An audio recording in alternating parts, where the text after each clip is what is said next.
Bom dia, tudo bom com vocês? Mais uma vez nós estamos aqui no sábado fazendo aquele diálogo Uninove e você. E hoje a gente vai continuar a palestra do professor Capês, que fez o seu primeiro encontro no dia 25 de abril, que foi um grande sucesso. Mais de 3.000 alunos acompanharam nossa palestra. E dessa palestra, vocês encaminharam diversas perguntas de diversos temas. Então, nós consideramos melhor fazer um segundo encontro, que não será o último, depende de quantas perguntas vocês encaminharem hoje. O doutor Capês, o professor Capês está aqui e vai responder todas as perguntas encaminhadas. Vamos fazer uma palestra bem dinâmica, como é o perfil do professor Capês. Ao final do nosso encontro, nós vamos fazer o sorteio. No dia 25 de abril, o professor Capês tinha prometido doar 5 livros, mas ele viu o empenho, o interesse de vocês. Hoje ele trouxe 10 livros que nós vamos fazer um sorteio ao vivo no final da palestra. Durante a palestra, vocês vão estar vendo aqui embaixo o meu WhatsApp e o meu e-mail. Qualquer dúvida que vocês tiverem, eu estou sempre à disposição de vocês. E ao longo da palestra, vocês podem estar formulando novas perguntas por esse WhatsApp, tá bom? As horas dos alunos de graduação serão lançadas na próxima semana. Só será lançada para os alunos que logaram hoje a palestra, porque essa palestra vai ficar disponível na plataforma aqui na Central do Aluno e não será validado quem assistiu a gravação. Só será considerado horas comentários para os alunos que estão assistindo agora e ao vivo, tá bom? Então, um excelente dia, uma excelente palestra. Estou aqui e vou chamar o professor Capês para fazer o dia dele, tá bom? Muito obrigada. Com você, professor Capês. Muito obrigada, viu? Vem cá. Vem aqui, vem aqui. Pessoal, uma salva de palmas aqui para a Viviane, que está organizando muito bem obrigada. Esses eventos. Quantas vezes você me chamar aqui, eu virei. É um sempre... prazer, é uma honra conversar aqui com os nossos alunos. Além de ser um profissional e tanto, uma referência hoje na questão de direitos do consumidor, é um ser humano maravilhoso. Então, eu só tenho que te agradecer. Excelente palestra. Obrigado. Obrigada, viu? Até logo. Bom dia a vocês. Em primeiro lugar, quero fazer uma homenagem amanhã a todas as mamães. E sintam-se homenageadas, recebendo esse buquê aqui de azaleias. Deixa eu virar aqui. Pega aqui também, nesse ângulo. Isso. E aqui também para quem está nos assistindo dos dois lados. Parabéns, mamãe. E se você não é mamãe, parabéns à sua mãe. Perfeito? Eu vou entregar aqui a Viviane. Você é mamãe, Viviane? Sou. Então, está recebendo aqui, em nome de todas as mães. As mães da Uninove agradecem. A todas as mães. Quero Muito também, obrigada. em especial, fazer uma homenagem à minha mãe, a dona Soraya, dar a ela os parabéns. A minha mulher, porque eu também não sou louco, né? Vai ficar com ciúme se eu falar da minha mãe e não falar dela. E também eu quero fazer uma homenagem especial a uma educadora que eu passei a admirar. Maria Cristina Storópoli, uma companheira ao lado do seu marido 24 horas por dia, trabalhando, entende de educação, abnegada, também uma ótima mãe com os seus filhos, o João Henrique e o Eduardo. Então eu só posso dizer a essa mulher, parabéns, continue assim. Para vocês terem uma ideia, o ano passado, no aniversário dela, nós ficamos na sala da reitoria preparando as aulas do curso de Direito, que seriam dadas para o 5º ano até 1 da manhã. Então, com o professor, com a professora, com uma equipe. Maravilhoso isso. Maria Cristina Storópoli, parabéns a você. Mãe do ano, receba aqui também, juntamente com todas as mamães aí da Uninove, esses nossos cumprimentos. Feita essa homenagem necessária e imprescindível, vamos então à nossa conversa. Muitas dúvidas que foram colocadas. Muito bem, pode ir, Vivi, não fica constrangida não. Pode, aqui tu quem sabe faz ao vivo, aqui não tem problema, tá certo? Nós temos nesse momento sintonizadas 43 câmeras dos mais diversos ângulos. E nós vamos aí chamando um câmera ou outro para fazer um certo dinamismo, já que é natural que haja um certo soninho nesse início da manhã. Perfeito? Põe na tela, Amaral. Muito bem. Vamos começar falando sobre essa pandemia do coronavírus. Como eu não sou médico, não vou abordar os aspectos médicos da pandemia. Eu ouvi dizer que se trata de uma doença de altíssimo contágio, que provocou uma hecatombe em escala catastrófica, espalhando-se rapidamente no mundo inteiro, uma doença que se iniciou como de baixa letalidade, mas se houver um colapso da rede de saúde pública e privada, essa média letalidade começará a crescer e se transformar em altíssima letalidade, lamentavelmente. Muito perigoso, nós precisamos, eu vim de máscara, mas agora estou mantendo o distanciamento social, já vimos aqui o ambiente está correto, vou fazer essa fala sem máscara para que eu possa me comunicar melhor com vocês. Mas não saia sem máscara de casa, mantenha um certo distanciamento, o tempo todo fazendo higienização com álcool gel e mantenha distância. Por mais que a gente seja caloroso, nós temos que manter uma certa distância nesse momento das pessoas. E é também uma doença viral que entra na corrente sanguínea e não afeta apenas o pulmão. É algo grave, algo realmente perigoso. Mas, como eu não sou médico, eu estou apenas repassando as informações que recebi. E participo também do Comitê de Coordenação Coronavírus, Covid-19. Participo lá ouvindo, né? Claro, porque não vou dar palpite porque não é minha área, a área médica. Mas, infelizmente, as projeções não são nada animadoras. As medidas de isolamento social que estão produzindo danos econômicos também enormes, ela está sendo necessária, muito desagradável, muito perniciosa para a economia, para todos nós, mas necessária. Há aqui um mal maior que está sendo evitado, que é a proliferação em escala catastrófica desta pandemia e, consequentemente, muitas vidas que poderiam se perder estão se perdendo. Falam em projeção de 50 mil mortes agora, se não tivesse havido as medidas de isolamento. A gente ora aí a Deus para que possa nos abençoar, nos dar muita força, harmonia para podermos sair desta situação. Com relação aos nossos aspectos ligados à área do consumidor, é muito importante a gente primeiro fazer uma análise. Até uma pergunta que nós recebemos aqui. Uma das perguntas que foram enviadas. Qual a relação da China com a pandemia mundial do Covid-19? Qual é a relação? Se não fosse a China, não tinha Covid-19. É essa a relação. Provavelmente imaginava-se que no mercado de animais, na cidade de Wuhan, província de Hubei, na China, do outro lado do mundo, imaginava-se que ali havia tido início o vírus, o coronavírus. Um vírus tem forma de coroa e que se espalha rapidamente. Agora, investigações dos Estados Unidos apontam como um erro num laboratório chinês em que houve o vazamento, provavelmente algum funcionário que sofreu contágio, e aí espalhou isso para todo o mundo. Então, rapidamente, esta epidemia chinesa transformou-se numa pandemia de caráter mundial. Inicialmente, alastrou-se para a Europa. Por quê? Porque o mês de janeiro é o mês de férias chinesas. Milhões de chineses da cidade de Wuhan, milhões de chineses da província de Hubei foram à Europa e aos Estados Unidos passar as suas férias. Eu estava em janeiro na Itália. Eu saí um pouco, voltei para o Brasil um pouco antes do primeiro caso de contágio. E ali você andava pelos corredores do Vaticano, frio, tudo fechado, e centenas e centenas de turistas chineses ocupando todo o espaço dos dois lados, parede a parede, caminhando. Todos com máscara, quase que um exército.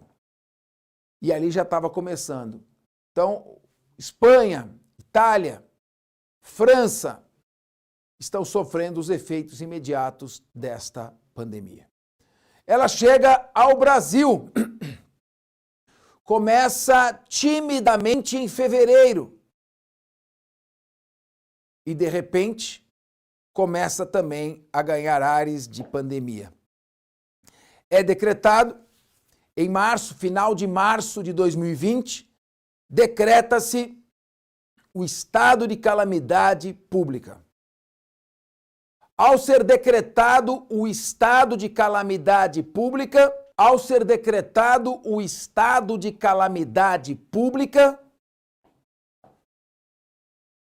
uma série de efeitos jurídicos na área trabalhista, na área civil, na área do consumidor, começam a surgir.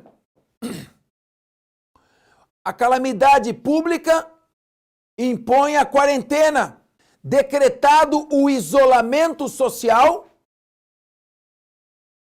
empresas têm suas portas fechadas, trabalhadores são obrigados a ficar reclusos em suas residências, porque não há outro jeito.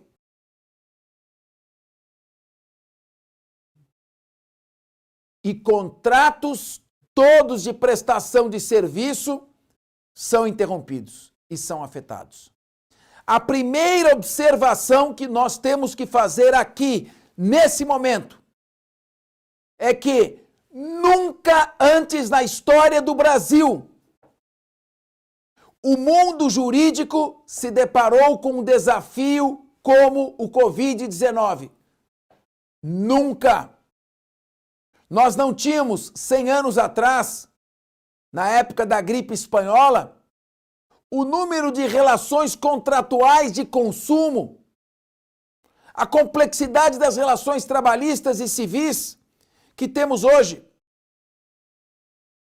A decretação da calamidade pública e o coronavírus afetaram ao mesmo tempo todos os contratos de relação de consumo. Não foi um ou outro. Todos. Tudo quanto é tipo. As companhias aéreas ficaram proibidas de transportar os passageiros.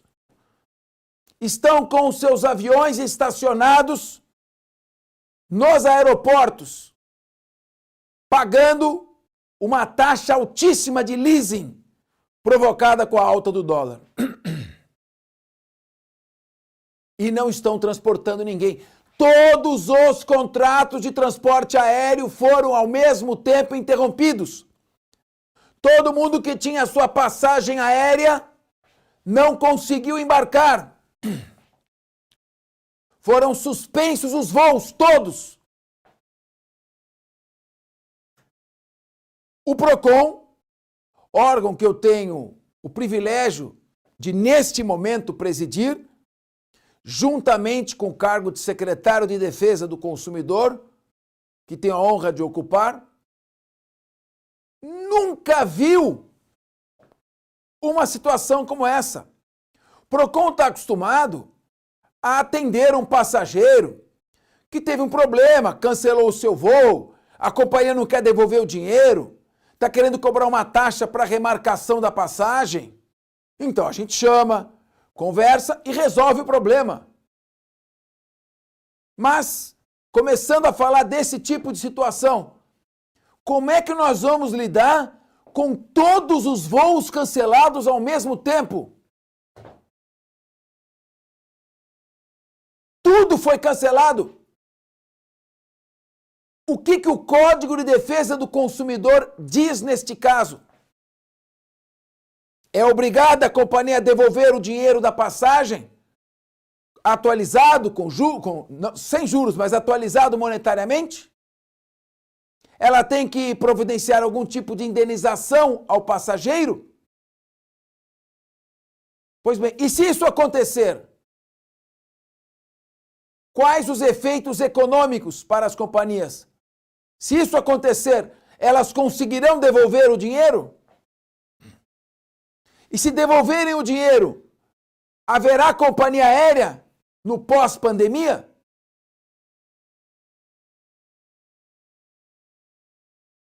Mas não foram apenas os contratos de transporte aéreo que foram afetados. Não apenas os voos foram cancelados.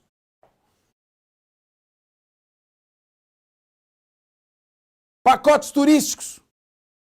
Um monte de gente se preparava para fazer turismo local, nacional e internacional. Os pacotes turísticos foram afetados. Por quê? Porque os hotéis tiveram que fechar. E as companhias aéreas não puderam transportar. 600 mil empregos diretamente ligados ao setor turístico. 600 mil empregos ameaçados. A maior crise da história das agências de turismo.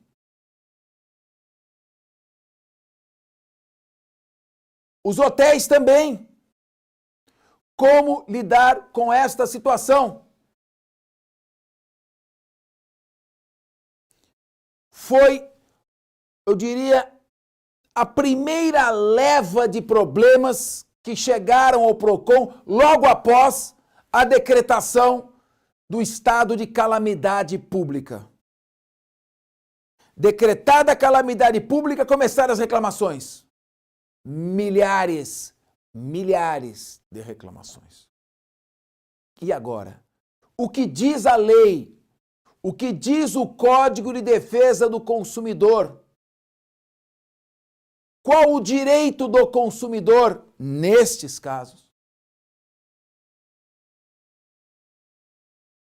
Mas houve aquela expectativa. Vai passar. Vai passar. Vai chegar o dia 10 de abril. E no dia 10 de abril acaba a quarentena. Em vez de isolamento, distanciamento, e voltamos à plena atividade. Aí vem o Comitê de Infectologistas. Comitê de Coordenação Covid-19. Nenhum estado está organizado como o estado de São Paulo. Esse é um fato. Existe uma sala de gerenciamento de crise enorme. E disseram, volta. E nós vamos atingir 50 mil mortes e um pico de lotação dos hospitais, de campana ou não, em que muitas pessoas morrerão à míngua de atendimento, porque além dos novos contágios de coronavírus, tem as doenças normais, os acidentes, e as pessoas têm que chegar nos hospitais. Então, o que acontece? Prorroga-se o estado de calamidade, a quarentena e o isolamento. E prorroga-se novamente. Vai até agora o dia 1º de junho. E há risco de nova prorrogação. Isso é um fato. Diante disso, os problemas começaram a avançar. Aí vai acumulando. E vem a questão das mensalidades escolares, da questão da reposição de aulas, como é que vai ficar a situação. E vai avançando. E agora, nós estamos num problema que eu não sei se é o seu. Rogo a Deus para que não seja o seu.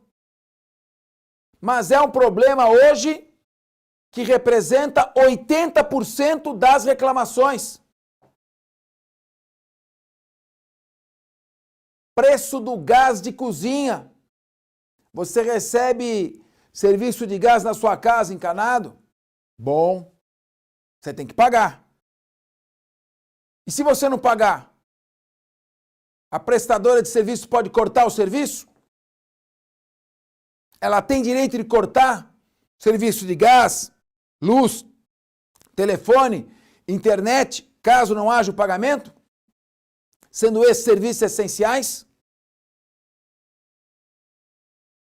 Mas eu estou falando de outra coisa. botijão de gás. Uma enorme parcela da população compra gás de botijão. Sem o gás, não se cozinha o alimento. O gás é necessário para aquecer o alimento. Se o preço do gás explodir, como é que as pessoas vão comprar o gás tendo queda do poder aquisitivo?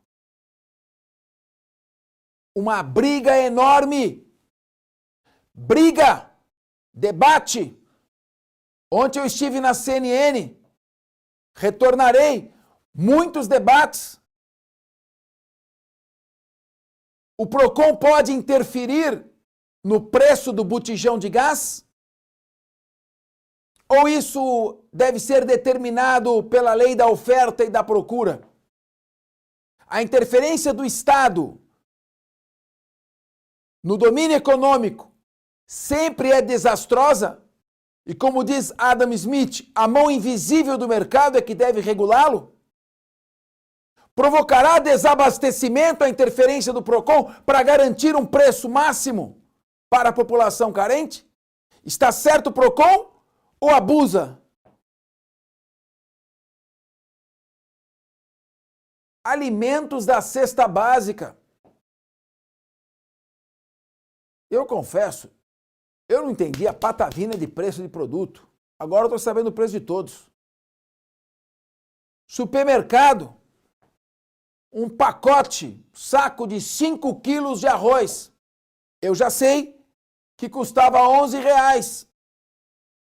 Está custando 20, 21, 22, 19. Algumas marcas. O pacote de feijão custava R$4, está custando R$8,90, R$9,90, R$10. O litro do leite pulou de 2,12 para 4,18. Em alguns casos, 3,70, 3,79, que é 3,80. Cebola, alho, óleo, ovos, dúzia de ovos, pacote com 20 ovos. Então, o que está se tornando dramático e particularmente nos afetando, não apenas como profissionais, nos afetando como seres humanos, nos afetando não apenas racionalmente, mas emocionalmente, é verificar que as necessidades estão migrando rapidamente. E estão chegando a gêneros de primeira necessidade.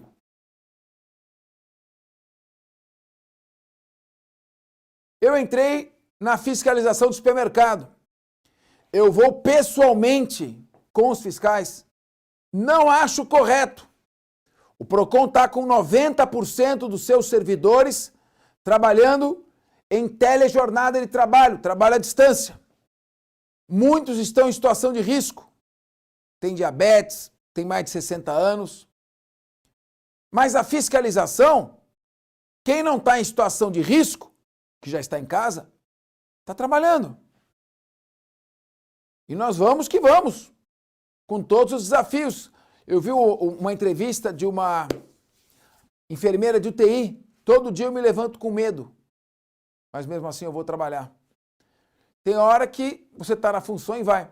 Agora, eu poderia ficar no gabinete, mas eu não acho justo. Eu entro no veículo e vou junto com o fiscal. O mesmo risco a que ele está sujeito, eu me sujeito. Não é justo estar lá na ponta o servidor e o presidente da fundação tranquilo, o secretário tranquilo no ar-condicionado. Vamos juntos. E indo junto todos os dias, em todo tipo de supermercado, no estado inteiro. Já fiscalizamos nos últimos 30 dias mais de 3.000 estabelecimentos, seja gás, supermercado, o que for. E aí a gente começa a conversar com as pessoas, as senhorinhas que estão lá, doutor, eu sou diarista. Eu trabalho, doutor. Não estou podendo ir na casa de ninguém trabalhar. Doutor, eu fui demitida. Doutor, fui afastado. Férias coletivas. Eu volto ou não volto? Estou sem dinheiro. Estou entrando com R$18 no supermercado. Se o arroz custa 9, eu pago 9 o arroz, 4 o feijão, já tenho um pacote de 5 quilos de arroz mais um pacote de feijão. São R$13. Se eu conseguir ainda negociar, levar meia dúzia de ovos, pronto. Agora, se o arroz já custa R$20, eu saio sem nada. Então, o Procon está atuando.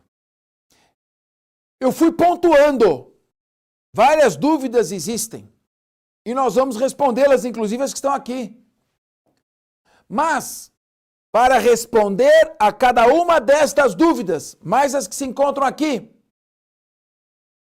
nós precisamos, em primeiro lugar, fazer uma consideração geral.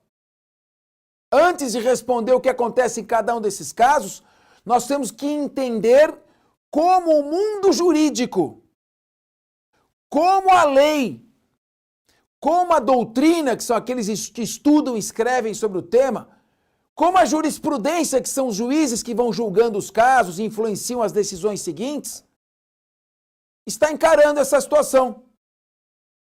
O que é a pandemia do coronavírus para o direito? Como ela se classifica?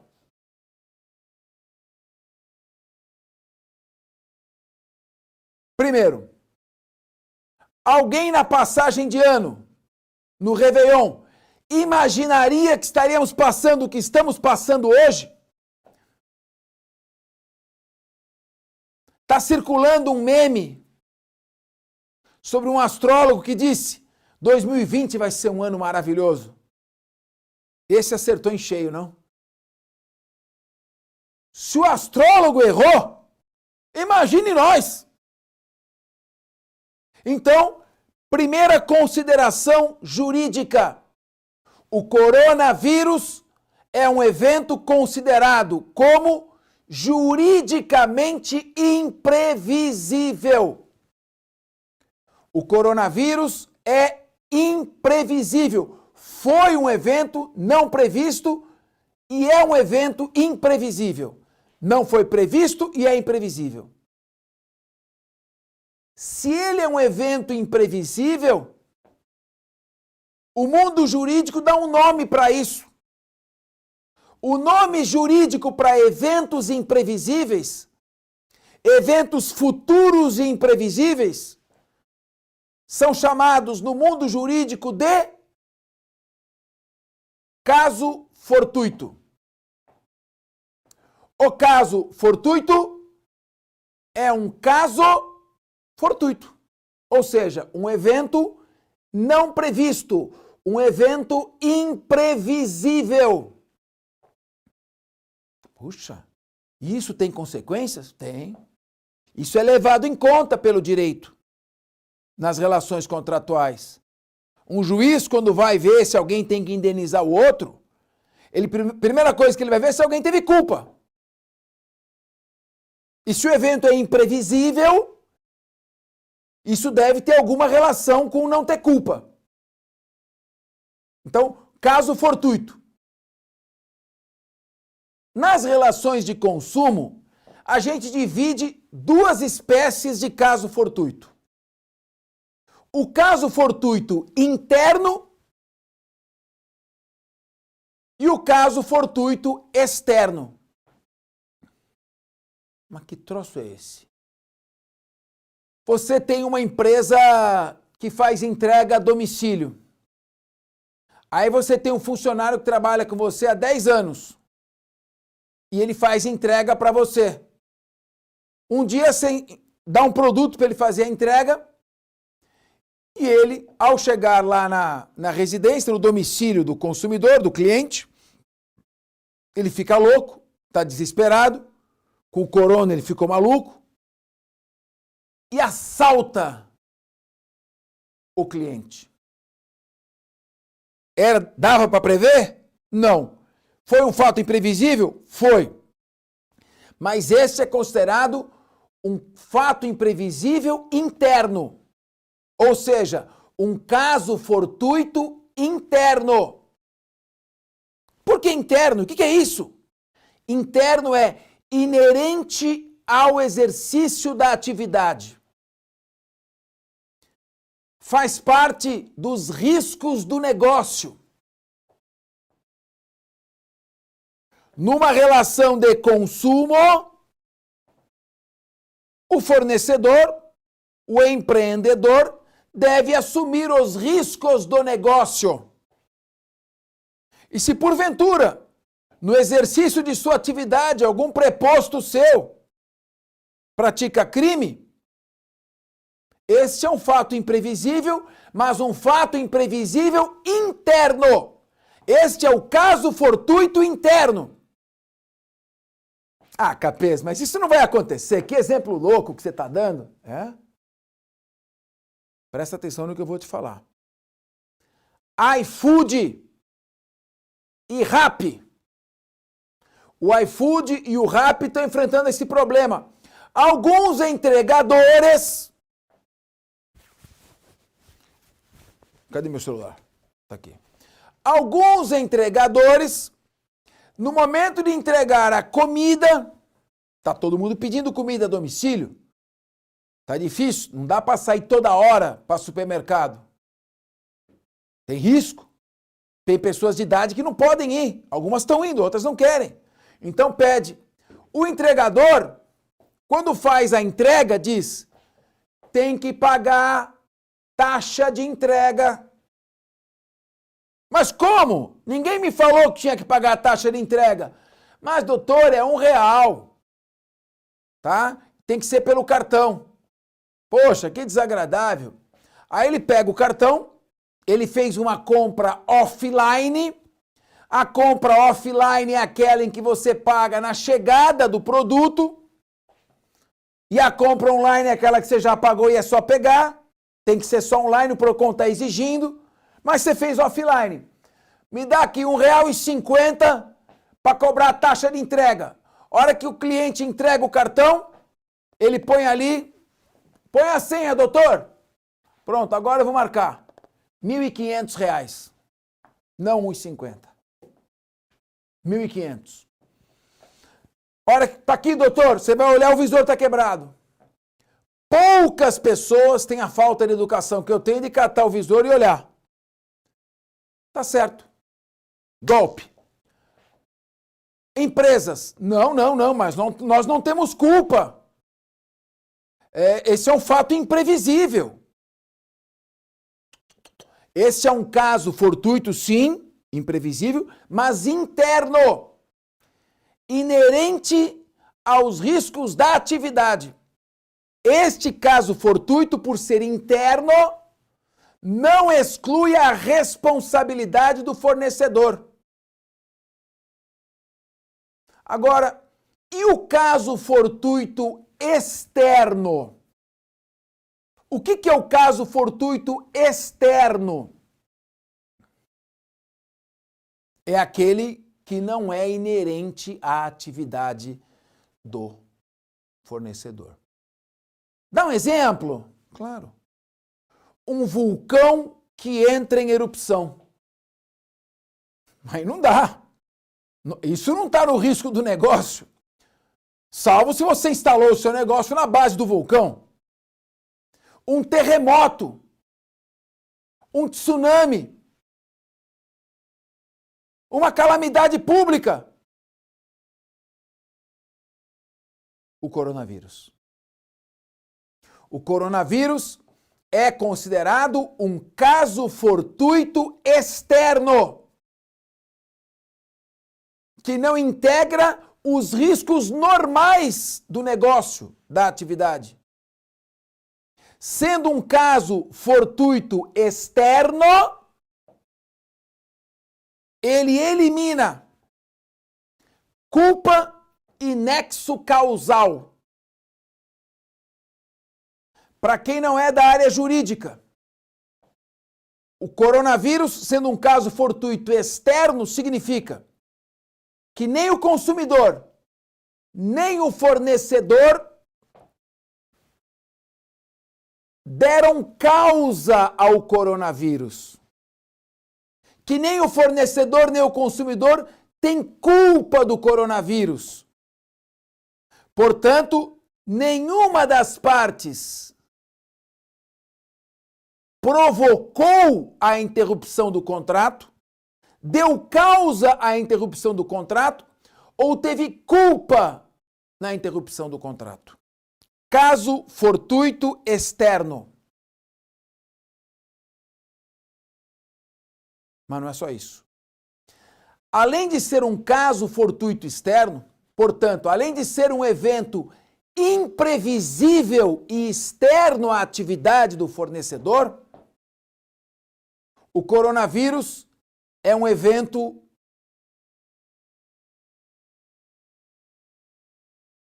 não apenas imprevisível, é também um evento irresistível.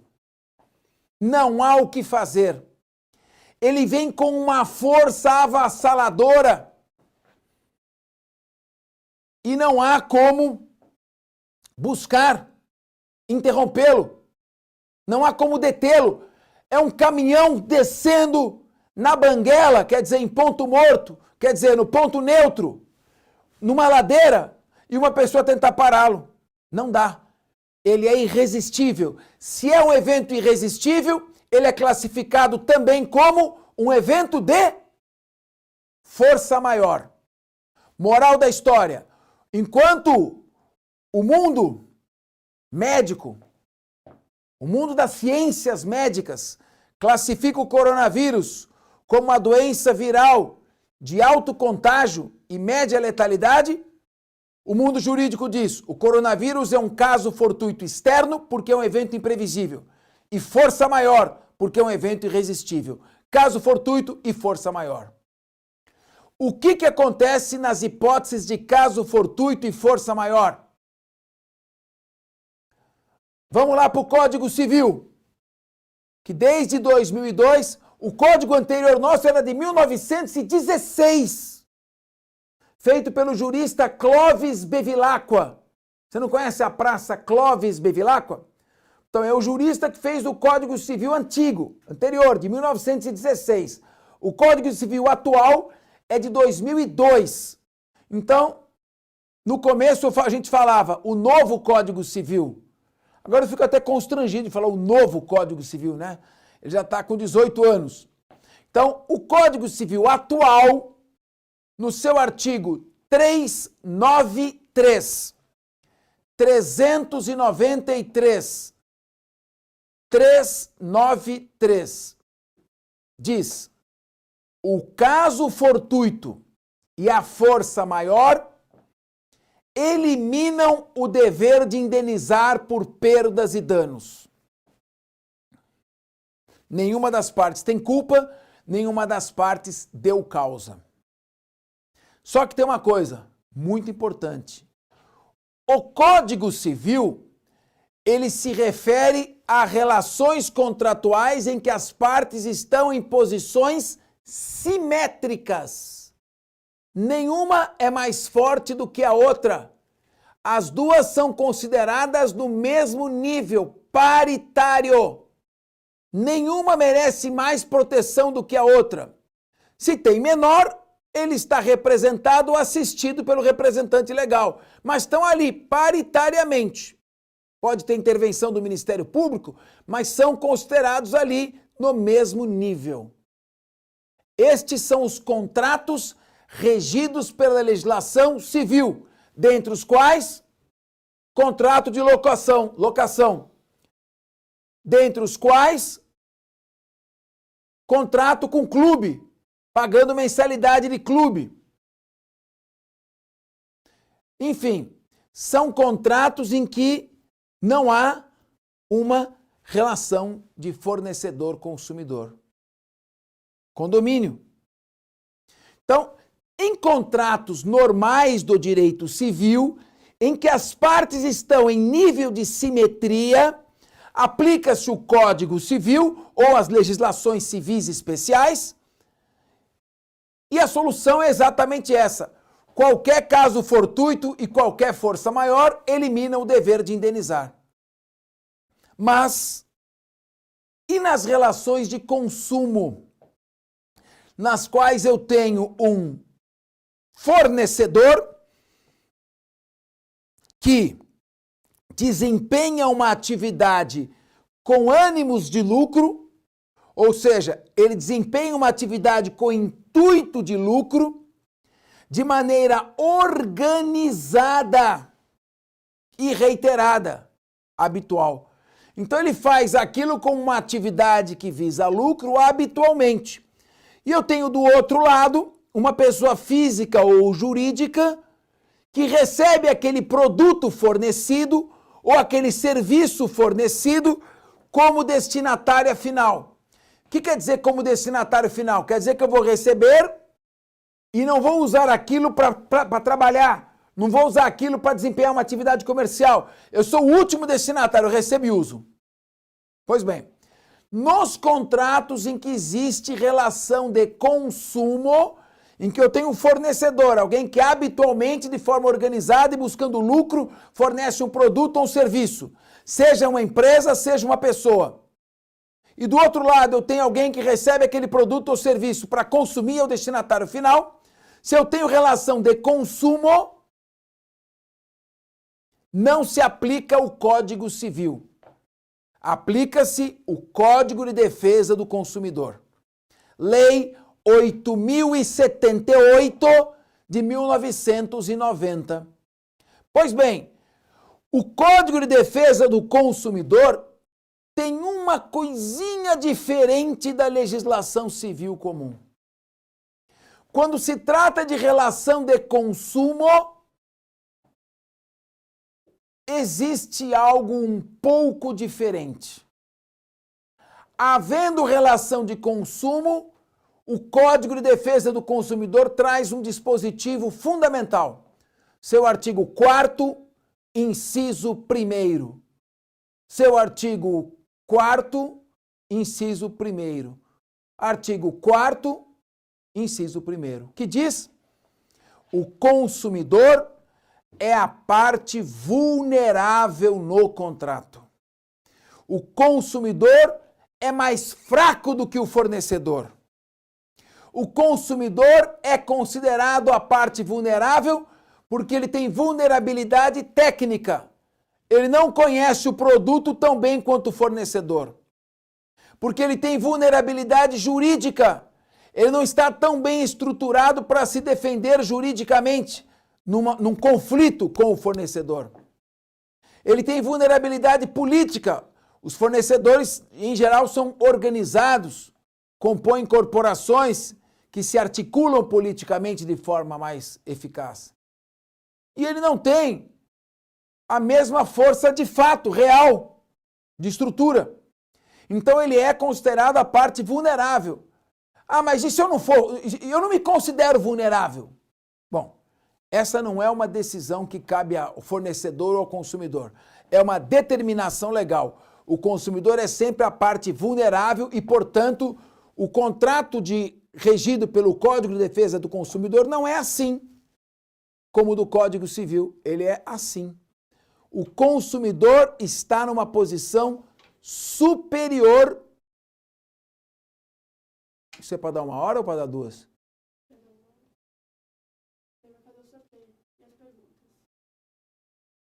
Mas eu vou responder, eu não terminei minha aula ainda.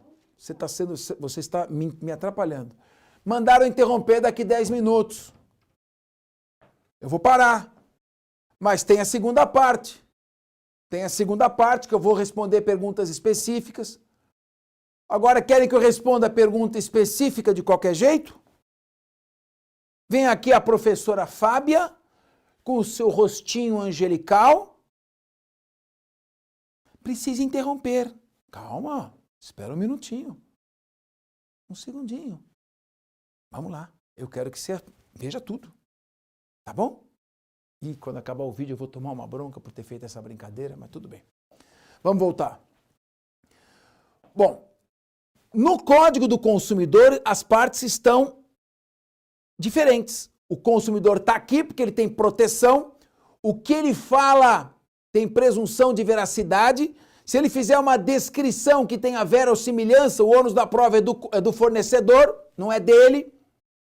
Ele goza de proteção, as cláusulas contratuais têm que ser interpretadas sempre a favor do consumidor e não do fornecedor, então não estão assim, estão assim. Por isso, o Código de Defesa do Consumidor, no artigo 14, parágrafo 3º, inciso 2º, 14, parágrafo 3º, inciso 2, ele diz: só exclui a obrigação de indenizar, a obrigação do fornecedor de indenizar não é regida pelo artigo 393 do Código Civil. A obrigação do fornecedor indenizar é regida pelo Código do Consumidor. E o artigo 14, parágrafo 3º, inciso 2, diz: a responsabilidade do fornecedor somente será excluída nas hipóteses de culpa exclusiva da vítima e culpa exclusiva de terceiro. Terceiro, não o preposto, não aquele que representa a empresa. Culpa exclusiva do consumidor ou culpa exclusiva de terceiro.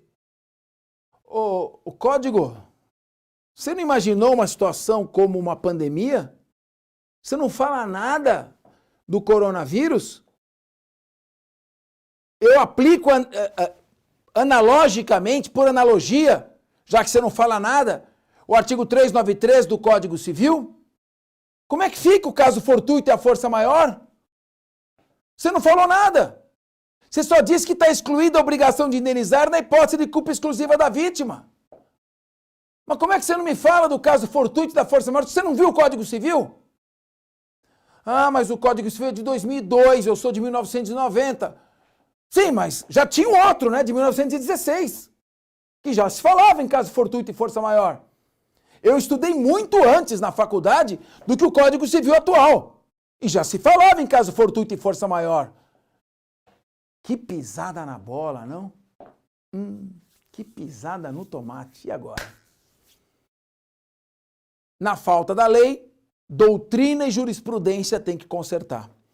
Como o Código do Consumidor só fala em exclusão da responsabilidade do fornecedor na hipótese de culpa exclusiva do consumidor, e não fala do caso fortuito e força maior, vamos ter que provocar uma discussão. E aí chegou no Superior Tribunal de Justiça, que é o segundo tribunal mais importante da República, o STJ, cuja função é fiscalizar a obediência à lei federal, Código do Consumidor. Ele que interpreta o Código do Consumidor. E o STJ, com seus 33 ministros, chegou à seguinte conclusão: embora o Código do Consumidor fale apenas de exclusão da responsabilidade na hipótese de culpa exclusiva do consumidor ou de terceiro, o caso fortuito também excluirá a responsabilidade de indenizar, desde que seja o caso fortuito externo. O vulcão, o terremoto, o maremoto, a tsunami, a pandemia, o coronavírus. Coronavírus é caso fortuito externo. E embora a lei não tenha falado dele, só tenha falado da culpa exclusiva do consumidor, como caso fortuito externo, fora das atividades do fornecedor, também exclui o dever de indenizar. Portanto, em todos esses contratos que eu falei, do começo ao fim, não existe obrigação de indenizar. Caso fortuito externo, o fornecedor não indeniza o consumidor não indeniza o fornecedor. Ponto. Tudo bem, tudo bem, tudo bem. Não tem dever de indenizar? Tudo bem. Mas o contrato em si, como é que fica? Ele é rescindido? Devolve o dinheiro, não devolve? Como é que fica? Bem, rapidamente, porque a Fábio está atrás, tira a concentração da gente, pulando, fazendo assim para eu encerrar e voltar daqui 10 minutos. Mas eu quero seguir um pouco mais. Cadê a professora Viviane, que é ela que manda em mim aqui? Cadê a professora Viviane? Eu quero a professora Viviane aqui agora. Vamos criar uma crise geral. Enquanto a professora Viviane vem, eu vou prosseguir. Então, olha só, como é que ficam os contratos? Anotem uma expressão, outro juridiquês aqui. Vivi, por que eu tenho que encerrar agora? Não, opa. Deixa eu passar aqui porque é ao vivo, professor. Eu gosto é disso. Falaram pra gente manter um distanciamento. Você está sem máscara com também? Corona? Não, graças a Deus. Também não, mas mesmo Então, assim tá vou bom. manter um distanciamento. Queria te abraçar. Então, nós temos muitas perguntas que os alunos estão fazendo. Então, eu vou fazer uma nova sugestão. Se no mês de junho você pode retornar, professor, porque eu estou recebendo muitos e muitos elogios no celular da sua explicação. Não posso prosseguir e responder aqui? Pode passar. Não, pode. Eu já tenho uma lista, mas eu não consegui ler todos os WhatsApp, porque a procura é muito grande. Agora eu entendi. Ele está toda hora vibrando o celular. Então é o seguinte, aqui comigo. O intervalo é para eu ler as perguntas que você está mandando e te responder. Sabe tudo essa mulher. Ela é 10. Mas eu vou terminar essa parte introdutória. Sabe por quê? Porque às vezes você não conseguiu perguntar, ou não chegou a tua pergunta, ou não respondeu a sua pergunta, mas com essa parte introdutória você fala, bom, o que o Capês falou está aqui, então a conclusão só pode ser essa. Eu estou te ajudando não só a resolver essas perguntas que você está fazendo, eu estou te dando elementos para você resolver qualquer pergunta. Mas ela sabe das coisas. A interrupção é para poder ler as suas perguntas. Que admiração que eu tenho por esta mulher. E aguarde que ao final, outra pergunta que não para. Quanto vai ser o sorteio? Todo mundo quer ganhar seu livro. Peraí, então, ao final da palestra... Olha, esse aqui é o curso de processo penal. Curso de processo penal. Capês, o que é o processo penal? Processo penal é o seguinte, meu amigo. Se vigorássemos a lei da selva, o sujeito pegou e bateu no seu parente. Ele bateu no seu parente, você vai lá e mata ele. Pronto, você aplicou a pena. Não é bem assim. Para você, quando é cometido um crime, para você aplicar uma pena, tem todo um procedimento. Se não tivesse esse procedimento, era a lei da selva, cada um ia fazer o que quisesse. Então, você tem que esperar a justiça, tem um órgão chamado Ministério Público que faz a acusação, a defesa é obrigatória. Para apresentar as provas no processo, tem que ter uma exigência, a prova não pode ser ilícita. O juiz, para condenar, tem os requisitos para a sentença. Senão, vira a festa da uva, cada um faz o que quer. Então, o processo penal é importantíssimo. O processo penal evita que uma eventual punição aplicada seja anulada. Então, ele segue o que a gente chama de devido processo legal. Aí eu tenho aqui, eu peguei o volume 2. Meu curso de Direito Penal tem 4 volumes. Aqui, no volume 2, eu tenho os crimes contra a vida, crimes dolosos contra a vida, começa no homicídio doloso. Isso. Pode enquadrar só o livro. Começa no homicídio doloso e vai até ocultação de cadáver. Tá certo? Vai até ocultação de cadáver. Então, você pega todos aqueles crimes. Crimes contra a vida, crimes contra a integridade corporal, crimes contra o patrimônio, crimes contra a memória dos mortos. Tem tudo aqui. Latrocínio, roubo, estelionato, receptação, furto, apropriação indébita, dano, homicídio, lesão corporal, aborto e assim por diante. E esse aqui é o volume 3. São só os que eu trouxe hoje. Volume 3. Aqui você tem os crimes de estupro, crime de estupro. Antigamente estupro era só contra a mulher, quando fosse contra homem era chamado de atentado violento ao pudor. Hoje estupro é contra homem ou mulher. Tem estupro de vulnerável e vai até o último artigo do Código Penal, que é o 359. Vai até o fim. Tá certo? O volume 4 trata de todas as leis especiais. Mas eu trouxe esses 3 livros aqui. Sabe por que eu trouxe 10? Porque eu tinha prometido sortear 5 na outra palestra. E agora essa nova eu trouxe mais 5. Então eu vou sortear 10 livros para vocês. Mas antes, professora, eu vou completar, eu levo 7 minutos. Para mim, olha, eu estou tranquila. Eu levo 7 minutos para completar essa parte introdutória, damos um intervalo e vamos para as perguntas. Muito obrigada, então. Bola na Então, rede? aguardo, Tá certíssimo. comigo? Sempre. Então segura essa. Vamos lá. Bom, como é que ficam os contratos? Como ficam os contratos? Não tem dever de indenizar. Ninguém paga perdas e danos para ninguém. Não tem indenização por perdas e danos. Mas como é que ficam os contratos? Bom, vamos lá. Tem um juridiquês aí. Teoria da imprevisão. Ou seja, teoria daquilo que não dava para prever. A teoria da imprevisão surgiu para atenuar os rigores de um brocardo medieval que foi aplicado durante todo o século XIX e boa parte do século XX.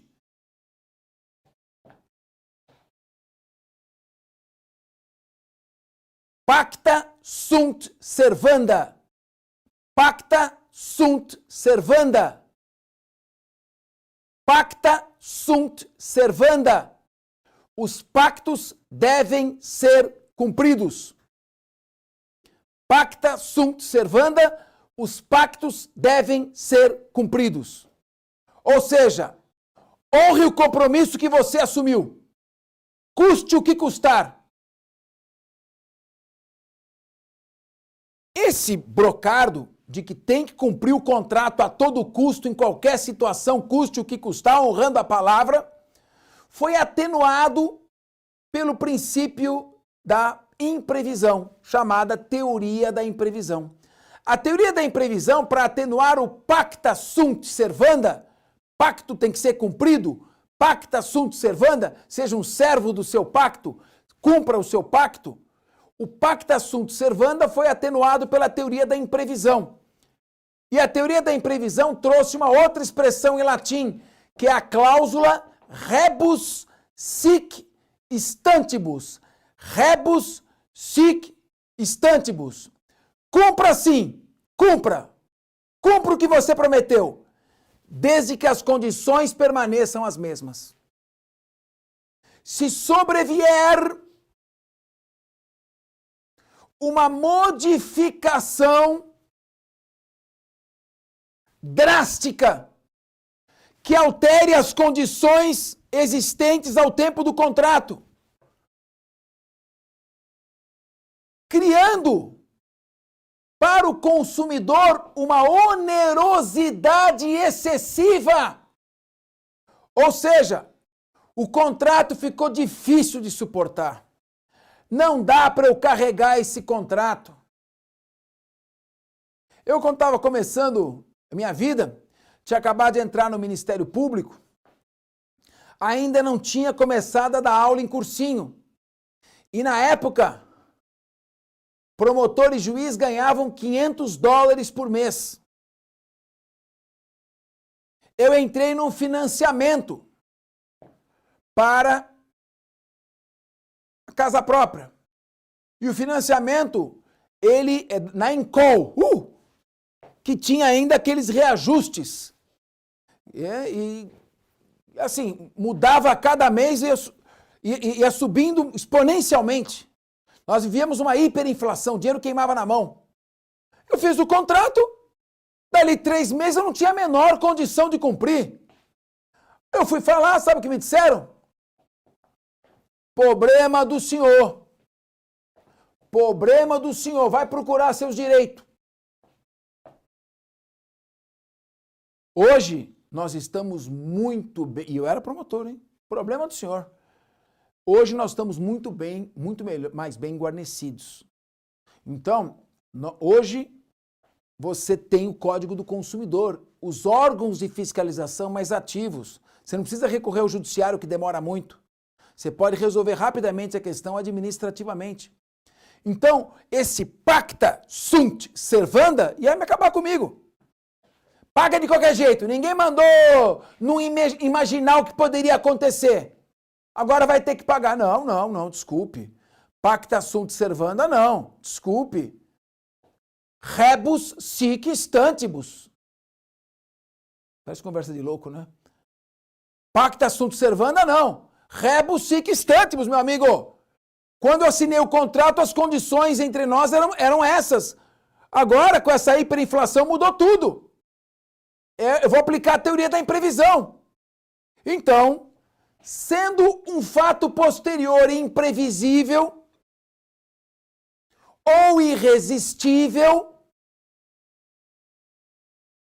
a parte tem direito ao reequilíbrio contratual. Mas você lembra que eu falei que o consumidor é a parte vulnerável? Que o consumidor é a parte mais frágil que merece uma proteção? Pois bem, no caso do Código do Consumidor, artigo 6º, inciso 5º, nem precisa ser imprevisível. Nem precisa se tratar de caso fortuito externo. Nem precisa se tratar de força maior. Mesmo que não seja um fato imprevisível e irresistível. Ainda que não se trate de caso fortuito externo e força maior. O consumidor tem direito à revisão do contrato em face da onerosidade excessiva. Basta ter surgido onerosidade excessiva. Claro que é necessário, comprovadamente, tem que comprovar a onerosidade excessiva e tem que agir de boa fé. A má-fé elimina por completo o direito do consumidor. E a não verossimilhança da declaração, porque a gente sabe que o ônus da prova é do fornecedor, mas exige-se que a descrição seja detalhada, que haja verossimilhança, probabilidade de verdade na declaração, isso se demonstra com os detalhes. Havendo boa-fé e comprovada a onerosidade excessiva, o contrato ficou difícil de carregar, aí ele tem direito também ao reequilíbrio contratual. Isso é o que diz a lei. Não há direito à indenização, mas há direito à recomposição contratual. Pois bem, aí é que eu chego. Essa é a solução jurídica. Jurídica. Se todo mundo for pedir reequilíbrio contratual, ou se todo mundo for pedir o reembolso, porque eu tenho duas opções. Eu posso pedir a rescisão contratual e o reembolso, ou eu posso pedir o reequilíbrio contratual. Se todo mundo fizer isso, acabou o país. Nós vamos voltar para a era agrária, para o Brasil agrário. Porque todas as empresas vão quebrar. E esse é um princípio que o direito leva em conta. O princípio do economicamente possível. Tem cabimento todas as empresas aéreas devolver o dinheiro da passagem? Todos os shows que foram vendidos, com o prejuízo enorme já dos cancelamentos, vai ter que devolver o dinheiro? Os hotéis, os pacotes turísticos? Então, o PROCON se lançou adiante e falou, não, calma, vamos conciliar o juridicamente correto com o economicamente possível. Estamos fechando grandes acordos coletivos. Passagem aérea, pode remarcar, a empresa não vai te cobrar nada. Um dia você vai voltar a voar. Fica com a passagem, remarca de comum acordo que a empresa não vai te cobrar nada, mas não pede o reembolso. Pacote turístico, hotel, a mesma coisa. E com isso as empresas que tinham se fechado, se o PROCON radicalizasse, as empresas iam se fechar e iam dizer o seguinte, bom, não atendemos ninguém. Já não estava atendendo. Já tinham fechado o serviço de atendimento ao consumidor. Você ligava lá, nenhuma empresa, nenhum fornecedor te atende. E já estavam preparadas, deixa o PROCON vir para cima, nós vamos falar não para todo mundo, eles vão nos processar, bota o nosso departamento jurídico e joga isso para daqui 10 anos. Porque a nossa opção é enrolar, usar todas as chicanas e caminhos processuais para jogar isso lá longe ou extinguir nossa empresa. As opções, então, eram negociação com equilíbrio, bom senso e serenidade ou judicialização. Dá para imaginar o que o judiciário vai resolver numa situação como essa? Cada juiz fala uma coisa. Cada vez mais nós estamos perdendo a objetividade do sistema em troca da liberdade absoluta, da discricionariedade absoluta, do ativismo judicial. Vemos decisões do Supremo Tribunal Federal contrariando a lei, usando argumentos de interpretação jurídicos os mais variados. Ora, nessa hipótese, como existe um prognóstico incerto, ninguém pode dizer como o Poder Judiciário vai decidir essa questão. É imprevisível. Será que o Judiciário vai usar o caso fortuito externo? Vai usar o bom senso? Vai criar uma situação com discricionariedade? Você não sabe. A única coisa que você sabe é que a judicialização vai demorar. Vai ser caro e demorado. E o prognóstico incerto. Bom, mas qual é a outra situação? Imaginemos um judiciário que mandasse liminarmente todo mundo devolver tudo. As empresas iam quebrar. Quebrando a empresa, ela não pode devolver para todo mundo. Muita gente ia sobrar. E também não ia poder cumprir a prestação contratada. Após pandemia do coronavírus, sobrariam poucas empresas que formariam oligopólios. Iam manipular os preços a seu bel prazer. Então, a solução foi a negociação. Tem que negociar. Depois, a Fábia deve ter colocado, eu não sei, estou presumindo que ela deve ter colocado aqui as minhas redes sociais. Instagram, site, etc. E eu posso depois mandar para você, lá no meu site, você vai encontrar 57 vídeos de 1 minuto cada um, já com o título, te orientando como é que você vai fazer, o www.fernandocapes.com.br. Você vai e já busca todas as informações, 57 vídeos ali, te informando detalhadamente de tudo. Tá? Então, a negociação é o melhor caminho. Optar pela preservação do crédito e usar isso no momento posterior. Princípio da razoabilidade está no artigo 111 da Constituição Estadual, equilíbrio, bom senso, serenidade. Estas são, então, as linhas iniciais e gerais, eu diria a parte geral da nossa palestra. Paramos um pouco para eu ler as perguntas e na próxima, na volta daqui 10 minutos, o pinga-fogo. Bateu, levou, perguntou, respondeu. Tá legal? Até já e um beijo agora, ainda que virtual, nas mamães e na sua mãe. Até já. Voltando já agora, um brevíssimo intervalo para a gente poder organizar a formulação de perguntas. Tem muitas perguntas, professor, referente à questão da China. Perfeito. Da questão da pandemia que surgiu lá na China e qual o impacto, se é possível se fazer um processo contra a China, âmbito internacional, como que fica a questão das máscaras e dos respiradores que estavam para vir, foram bloqueados, não chegaram até o Brasil. Se há alguma medida possível a ser feita jurídica contra a China. Muito bem, eu vou procurar ser bastante objetivo nas respostas, menos discursivo, deixei isso para a parte inicial e vou responder direto. Certo. Legal? Perfeito. China.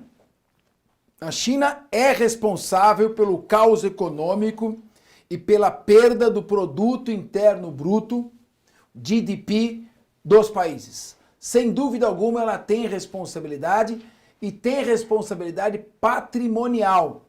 Ela é passível de sofrer sanções, seja na Organização Mundial do Comércio, seja inclusive na Organização das Nações Unidas. Quando se trata de direito internacional, no entanto, as questões são sempre mais difíceis, porque depende muito do poder de força, poder bélico de cada país. Eu tinha um professor de Direito Internacional Público na USP que falava, tem canhão, tem direito. No direito internacional é assim. E vimos isso com as ações unilaterais dos Estados Unidos pós September 11, após 11 de setembro. Então, a China tem responsabilidade, sim.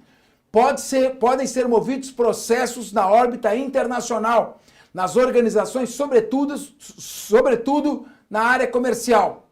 Se serão eficazes ou não, vai depender do conjunto de forças aí em contraste. A China é muito forte, muito poderosa, muito populosa e dela depende boa parte da economia mundial. Outra pergunta, professor, é o Poder Judiciário, o Ministério do Trabalho, em termos de pandemia, como vão ficar as respostas aos processos? Bom, os prazos processuais estão suspensos, aqueles que têm urgência continuam tramitando, os processos já estão caminhando todos para digitalização. Isso vai facilitar bastante. No futuro nós teremos audiências virtuais. Por hora, alguns prazos estão suspensos, outros seguem com a digitalização, digitalizando tudo, e no futuro haverá audiências online. Uma informação aproveitando o gancho da sua pergunta. Até julho, as reclamações do PROCON serão todas digitalizadas. Ou seja, você faz a sua reclamação PROCON SP, sem sair de casa, pelo seu celular ou pelo seu computador, pelo seu Instagram, marcando @PROCONSP. Você faz a sua reclamação. Ela chega eletronicamente e você tem um número de protocolo. O PROCON, recebendo eletronicamente a sua reclamação, repassa automaticamente para o fornecedor. O fornecedor, então, tem 48 horas para resolver o seu problema. Se ele não resolver o seu problema em 48 horas, faremos audiências virtuais, online, sem sair de casa, o fornecedor e você e o PROCON. Ou seja, dando o máximo de eficiência, sem você precisar pegar fila ou se deslocar. E até dezembro deste ano, aplicada uma multa, todos os processos serão digitais, transparentes, pode acompanhar online, para durar o menor tempo possível, para nunca poder acontecer num processo importante ficar esquecido. Tudo judicializado, tudo digitalizado, tá certo? Digitalizado integralmente, do começo ao fim. Julho é a sua reclamação, a partir de dezembro também os processos. A digitalização é o caminho. Durante o período de pandemia, qual a probabilidade das empresas negociarem suas dívidas com o consumidor? Total. Eu coloquei tem um vídeo aqui no celular, tem um vídeo, depois eu vou pedir para passar para vocês. Cadê meu celular? A Fábia pegou. Não, tá aqui. Não há outro caminho a não ser a negociação. É o único caminho existente. Tem que conversar. As partes têm que se compor. Daqui a pouco eu vou responder pergunta de aluguel, que ela vai me perguntar. As partes precisam se compor. Tem condição de colocar isso aqui rapidinho? Não pega, né?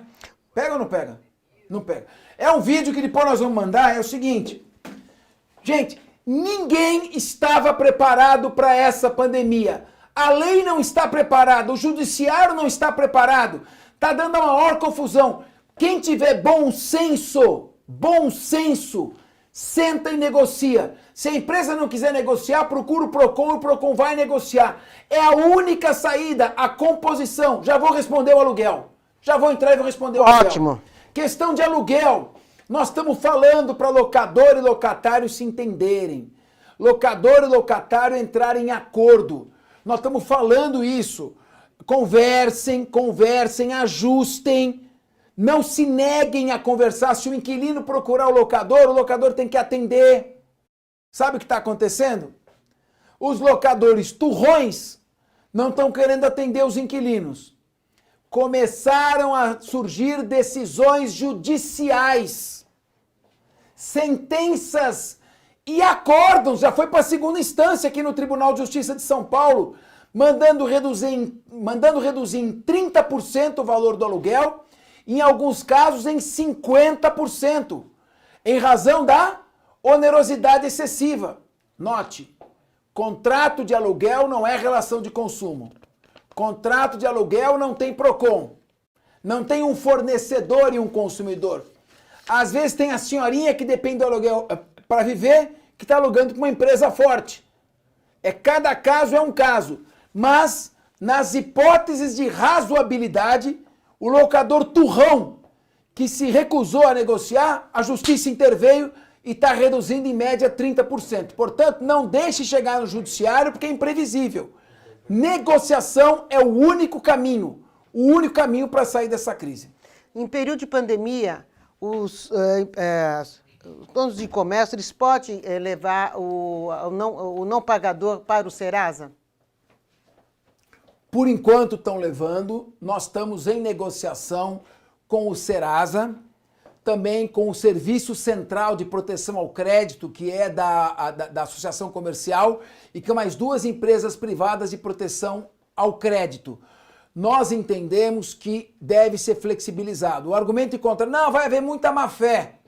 Muita gente vai se aproveitar disso para poder. E a boa-fé é fundamental. E, de fato, o que boicota as soluções são as pessoas que querem levar vantagem. Na pandemia do coronavírus, a linha é a seguinte. Nós desenvolvemos, eu escrevi um artigo sobre a teoria do meteoro. Teoria do meteoro. Um meteoro se chocou contra a Terra. Entrou um meteoro e se chocou contra a Terra. A Terra parou. Não gira mais.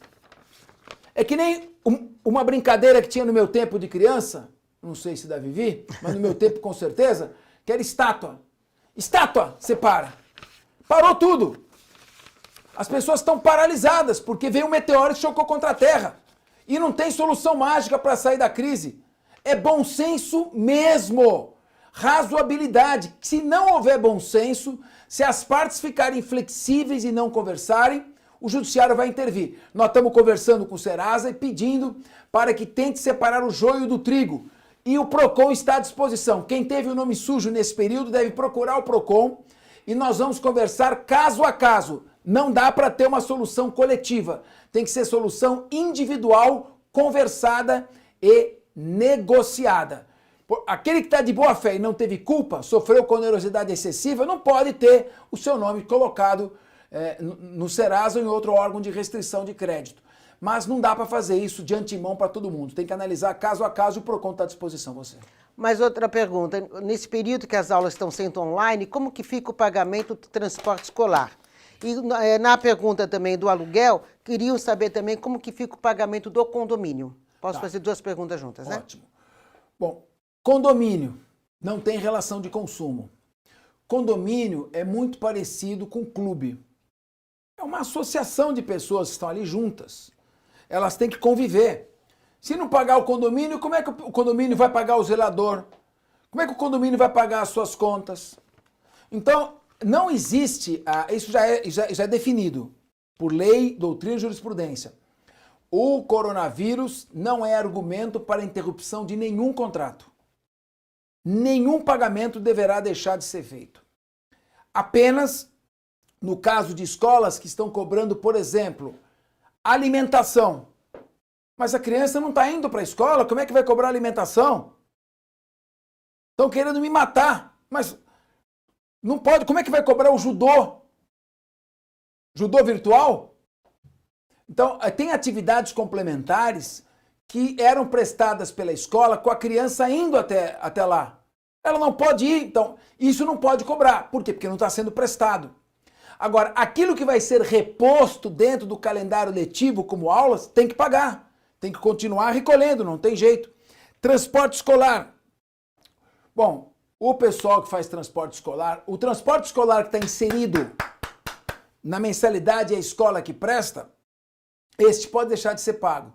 O transporte escolar que é individual, ali o terceirizado, esse caso é uma coisa complicada, porque não está sendo transportado, a gente orientou a continuar pagando, porque senão vai quebrar todo o transporte, não vai ter mais transporte escolar quando voltarem as aulas.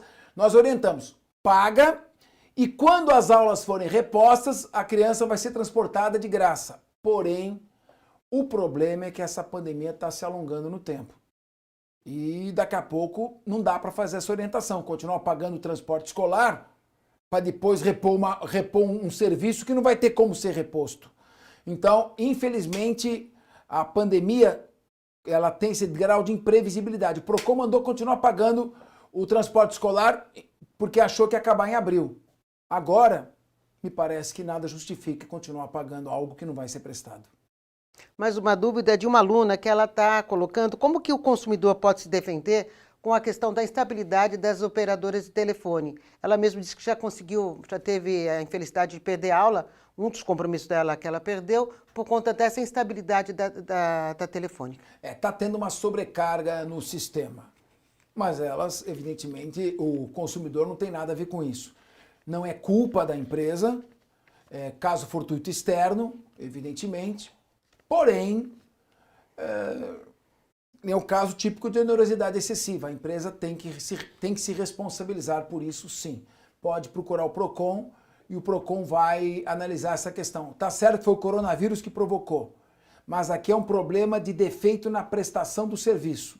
Então é inerente à prestação do serviço. Nós entendemos que ela tem que responder, sim. As empresas que vendem alimentação online, elas podem exigir um valor mínimo para a entrega do alimento? Não, e estão exigindo. Já falamos com o iFood, já falamos com o Rappi e vou falar de novo. De alguma maneira vai chegar isso lá.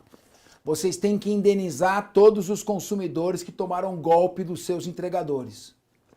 Todos os consumidores que foram iludidos a pagar uma taxa de entrega inexistente e sofreram um golpe no cartão de crédito de R$ 1.500 e até R$ 5.000, vocês precisam indenizar. Eu pedi instauração de inquérito policial na divisão de crimes contra o consumidor e vocês ficaram de me informar o nome dos entregadores que estavam no dia dos golpes para ajudar a polícia e não me informaram. E vocês ficaram de parar com os serviços offline, ou seja, tudo online, para evitar golpe. Paga por meio eletrônico, não paga na hora. Até o fim da pandemia, tá dando golpe, temos que evitar. E já pedimos para vocês também não exigir valor mínimo para fazer entrega. Não pode. Você, se tiver, não pode fazer, e digo mais, faz uma reclamação no PROCON que eu estou louco para pegá-los. O senhor, como ótimo deputado, crê que as regras de quarentena devem ser afrouxadas ou não? Eu não sei. Essa é uma pergunta dramática. Dramática. Elas precisam ser afrouxadas. Precisam. O país vai quebrar. Os restaurantes não estão funcionando, as empresas não estão funcionando, os escritórios não estão funcionando, as pessoas vão começar a perder emprego. O pós-coronavírus vai ser uma catástrofe econômica. Essa é uma necessidade indiscutível. Agora eu estou ouvindo dos especialistas, dos infectologistas, vários, as bancas todas, que no momento que afrouxar, vai haver um surto tão grande de contágio que todos vão bater as portas dos hospitais e não vai ter leito para todo mundo. Na maioria dos casos, se você conseguir dar atendimento médico, a pessoa sobrevive. Por que está tendo muita morte? Gente que não está chegando ao sistema de saúde ou chega num sistema de saúde precário. Esse é o problema. Se não afrouxar, a economia despenca e vai ter uma tragédias coletivas. Se afrouxar, vai aumentar exponencialmente o número de casos e a rede hospitalar não conseguirá dar conta. Eu me serviria nesse momento de São Tomás de Aquino e sua clássica lição, in medius virtu. A virtude está no meio, tentar buscar um meio termo entre os dois extremos. Referente ao rodízio da cidade de São Paulo, ela fere ou não o direito do consumidor? Não fere porque não existe relação de consumo entre prefeitura e munícipe. Só existe relação de consumo naqueles serviços prestados por entidades privadas ou concessionárias ou da administração direta, remunerados com preço. A pessoa paga para poder usar. Tudo que é remunerado com imposto, a prefeitura é remunerada com impostos, né? Não cabe ao PROCON fiscalizar. Não tem relação de consumo. Essa é uma medida chamada de fato do príncipe, um ato feito pelo poder público, ato de força, contra o qual só existe um caminho, recurso ao poder judiciário. Só a justiça pode anular uma medida administrativa tida como abusiva. Diante da pandemia, como que ficam as eleições municipais previstas para outubro? O TSE ainda não definiu.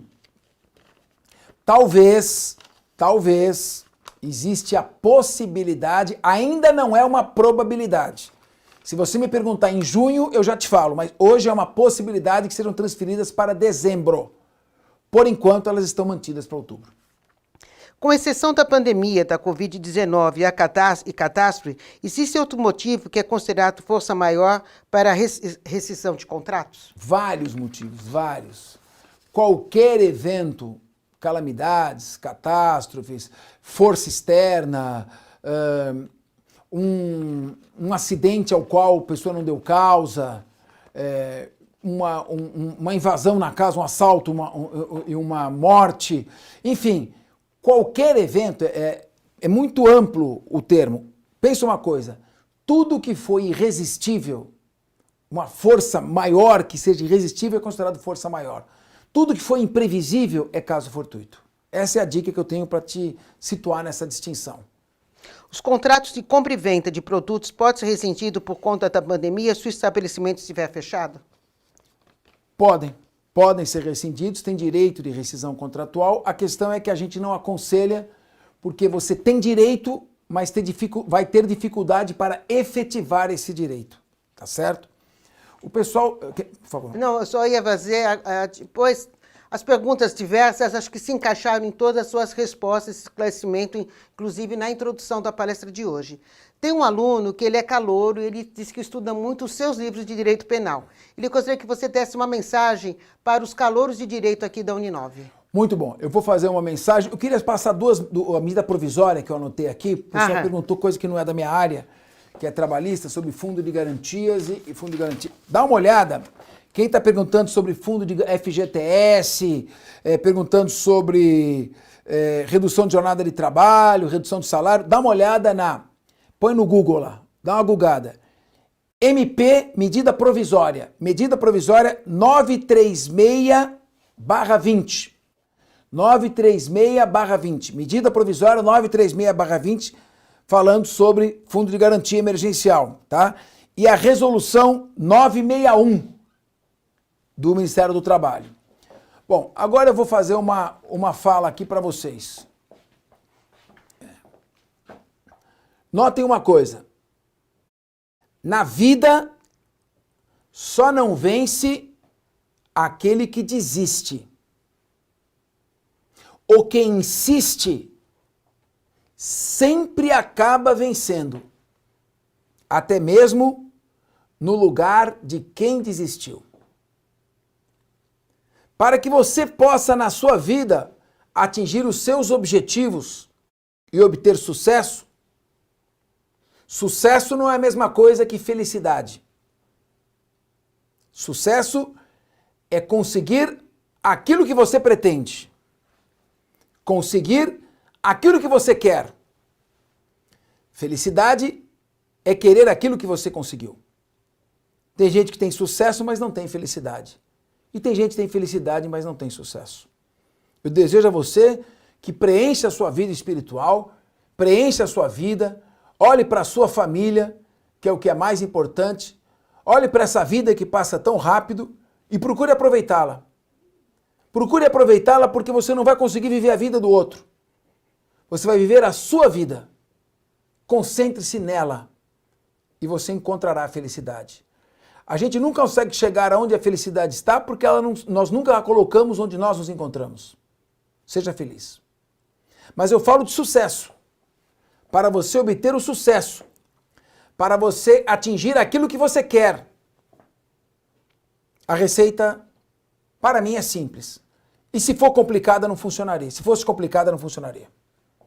Primeiro, fixe uma meta. Estabeleça o ponto onde você quer chegar. Quanto mais cedo você estabelecer uma meta, maiores as suas chances de sucesso. Evite o que a gente chama de manobras diversionistas. Fica que nem uma biruta, não sabe para onde vai. Eu quero fazer, não quero mais, agora eu vou fazer isso, agora eu não quero mais. Acaba não vindo para lugar nenhum. A menor distância entre dois pontos é uma reta. Fixe a sua meta, você pode até mudar depois. Converse com pessoas mais experientes. Veja a área que você se dá melhor e fixe sua meta. Eu cheguei lá, fui fazendo a 8ª série. Era 8ª série, agora é... Ensino fundamental. Não, agora é 9º ano do ensino fundamental. Na minha época era 8ª série. Estava na 8ª série e ia começar o colegial. 1º, 2º e 3º colegial. Ainda bem que é colegial, não é científico, né? É. Então... Vamos parar por aí. Vamos parar. Então, você vai fazer humanas, Exatas ou biológicas? Veio pilhas de teste vocacional. Falei, que teste vocacional? Fui embora. Eu não gosto de matemática, eu não gosto de física, e como diz aquele conjunto do Herbert Viana, como dizia o Herbert Viana, e odeio química. Eu gosto de história, geografia, gosto de língua portuguesa, gramática. Então eu vou escolher humanas, pronto. Dentro de humanas eu fui me orientando. Eu tenho aflição de ver sangue, essas coisas de mexer no mundo, não vai dar para ser médico, mas então é humanas mesmo. Dentro de humanas eu falei, poxa, o direito é legal. O direito te dá uma gama profissional muito grande. Então eu vou por aí. Fiz direito. Converse com pessoas mais experientes e veja a sua meta. Quanto mais cedo você defini-la, maior sua chance de sucesso. Eu assisto muito Nat Geo, adoro os programas, assisti antes Mundo Animal e Mundo Indomável na década de 70. O guepardo, chamado de Cheetah, aquele leopardo magrelo, que corre até 120 km por hora, é o caçador mais eficiente da savana africana. Ao passo que a leoa é uma caçadora com pouca eficiência. De cada 10 tentativas ela faz uma. O guepardo de cada 10 atinge 8 a sua meta. Porque quando o guepardo entra na savana, ele tem aquela sua vítima, sua presa. E da presa, ele não desgruda mais. Ele fixa o objetivo e vai atrás desse objetivo. Já a leoa entra, quer uma coisa, quer outra, acaba não atingindo, pegando nenhuma presa. Então, fixe uma meta. Fixe um objetivo. Eu, quando estava me formando, falei, e agora, o que eu vou fazer? Formatura. Todo mundo se abraçando. Amiga, nos formamos. Amigo, agora nos realizamos. Olha o diploma na parede. Chorando, alegria. E eu só me via como o desempregado no dia seguinte. E agora? E agora, o que eu vou fazer? Eu sou formado. Eu sabia que meu pai iria me olhar com aquele olhar de censura no dia seguinte da formatura. Como ele me olhou no dia seguinte da formatura. Ainda aqui em casa. Eu precisava então buscar um emprego. Não tinha relacionamento para advogar, era louco para advogar, minha paixão. Mas não tinha me entrosado com nenhum escritório de advocacia, não tinha clientela, não tinha estrutura, não tinha como começar um negócio. O que eu vou fazer então? Eu vou fazer aquilo que eu aprendi a fazer na minha vida e o que está ao meu alcance. Vou estudar. E me preparei para prestar um concurso público. Então eu defini atividade privada ou concurso público? Concurso público. Fixei a primeira meta. Já começou a diminuir meu grau de incerteza. Agora, que concurso público eu vou? Eu tive um curso muito forte de direito penal e processo penal. E eu trabalhava como assessor num tribunal que não existe mais, ele foi incorporado pelo Tribunal de Justiça, que é o Tribunal de Alçada Criminal. Estudava muita área penal, área criminal. Falei, bom, onde se pede mais essa área? Que concurso pede? Promotor de Justiça. E qual os crimes que eu estou estudando mais? Da área estadual, promotor de justiça estadual. Pronto, fixei. É isso que eu quero. Quero ser promotor de justiça estadual. Esta é minha meta profissional. Fixei a minha meta. Primeiro ponto. Número 1. Fixar a meta. Número 2. Fixada a meta, defina uma estratégia para atingir essa meta. Você quer ir ao Rio de Janeiro? Você tem que pegar a Dutra. Você vai pegar o quê? A Anguera? A Castelo Branco? Rodovia dos Bandeirantes? Então, estabeleça o caminho. O que precisa fazer para passar no concurso? Estudar o que quer no concurso. Foi então que eu fiz o seguinte. Eu vou passar no concurso. Essa é minha meta. Por quê? Tô duro. Ninguém sabe quem eu sou no mundo jurídico. Meus pais não têm condições. Meu pai é um dentista na periferia, num consultório atendendo em rua de terra. Minha mãe, dona de casa. O que eu vou fazer? Eu preciso disso. Coloquei uma pilha de livros. Essa é a minha estratégia. 20 livros. 600 páginas cada um. Ali se encontrava todo o programa do concurso do Ministério Público. 600 páginas vezes 20 livros, 12.000 páginas. Estavam eles empilhados ali. Sabe o que eu falei? essa pilha aqui que está me impedindo de ter sucesso? Essa pilha aqui que está entre mim e o sucesso? Desculpe, eu vou pular essa pilha, eu vou derrubá-la e vou atingir o meu objetivo. Como é que eu vou fazer para estudar 20 livros? 600 páginas cada um? Eu preciso de uma estratégia. Você ganhou, você foi sorteado e ganhou meu livro de processo penal. Como é que eu vou ler esse troço de 700 páginas? Aí vem a estratégia. Eu vou ler um número determinado de páginas todo dia. Como eu trabalho, eu tenho que definir meu horário. Eu tô afim, eu quero, ninguém vai me segurar. Na minha vida é assim, eu ponho uma coisa na cabeça, eu quero, eu vou atrás. Eu quero, então eu vou ler 80 páginas todos os dias. Todo dia eu vou ler 80 páginas. Ai, Capês, eu não aguento. Lê 20. Não deu tempo. Lê 10. Não importa. Quanto menor o número de páginas, maior o tempo que você vai levar, mas ele vai chegar o momento que você vai atingir.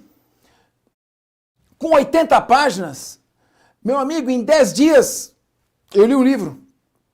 Em um ano, eu li todos os livros 2 vezes.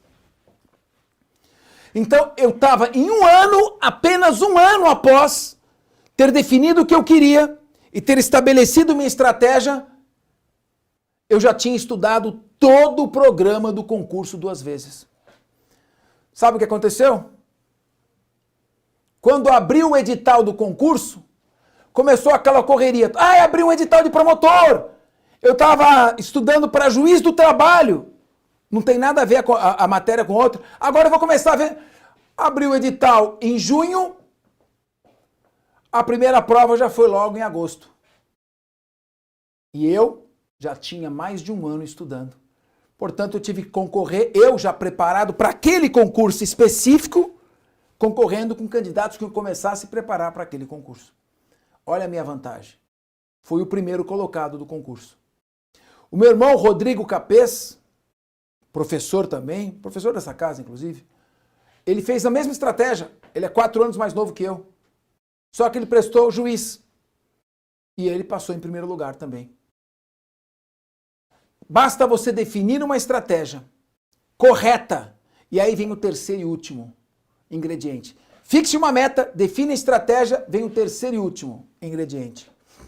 Disciplina! Todo dia é todo dia.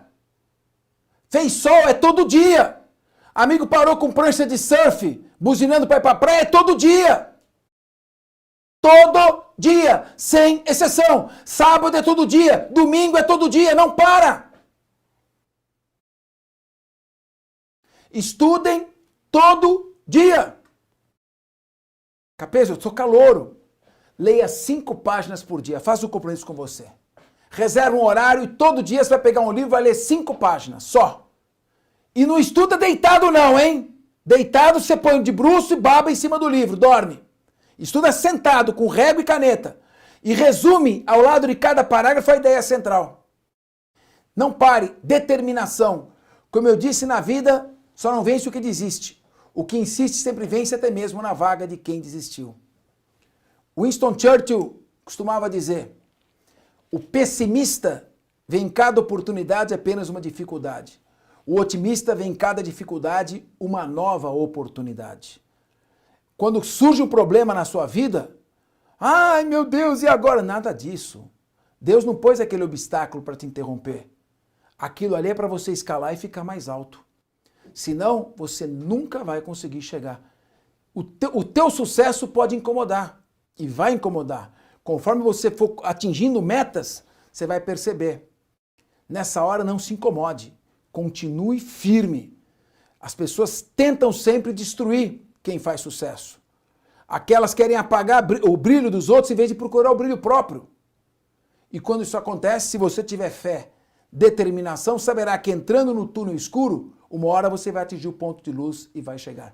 Tenha resiliência, tenha resistência, não se curve. O mundo está cheio de gente má, de gente ruim, de gente destrutiva. Você é do bem, Faça a sua força superar a má fé das demais pessoas. Vença. Meta, estratégia e determinação. Deus vai te abençoar e você vai atingir os seus objetivos. Professora Viviane. Parabéns, viu? Você motivou a todos. Tem alunos gostando tanto. Tem uma aluna de pedagogia que disse que está amando tanto as suas palestras. Terminando pedagogia, ela vai entrar no curso de Direito. Você é o motivador. Então, a gente fica muito feliz. E agora a gente vai passar para o sorteio. Os alunos estão perguntando como vai ser o sorteio. Os alunos que logaram, nós vamos agora abrir um link que nós vamos deixar assim bem transparente, como a gente gosta de ser, mostrar uma coisa ao vivo, transparente, e o aluno que for contemplado, o nome dele vai aparecer. Esse aluno vai entrar em contato comigo pelo WhatsApp, tá bom? E aí a gente vai combinar como eu vou chegar o livro até você, tá bom? Vamos lá ver? O pessoal aqui... Como? Sorteio ao vivo, pode ser. Heitor, comigo. Isso. Desliga a tela do Amaral, as outras 30 câmeras desliga agora. Vamos ficar concentrados em 2 só. Isso, boa. Então vamos lá. Volume 3, vou sortear. Você vai pegar desde o crime de estupro até o último crime, crimes contra a administração pública, fé pública, crimes contra a dignidade sexual, um monte de crime atualizadíssimo. Vamos lá. Vamos sortear o volume 3. Atenção, professora Viviane. Quem vai? Vamos lá, quem Vamos é lá, o número? E agora? E agora? Deixa eu pegar, ficar mais próxima daqui. Tá sorteando já? Já saiu o número? Acompanha na tela, acompanha na tela que vai na aparecer. tela. Não tem aquela música do Silvio Santos que faz quando vai girando, tum, tum, tum, que vai girando a...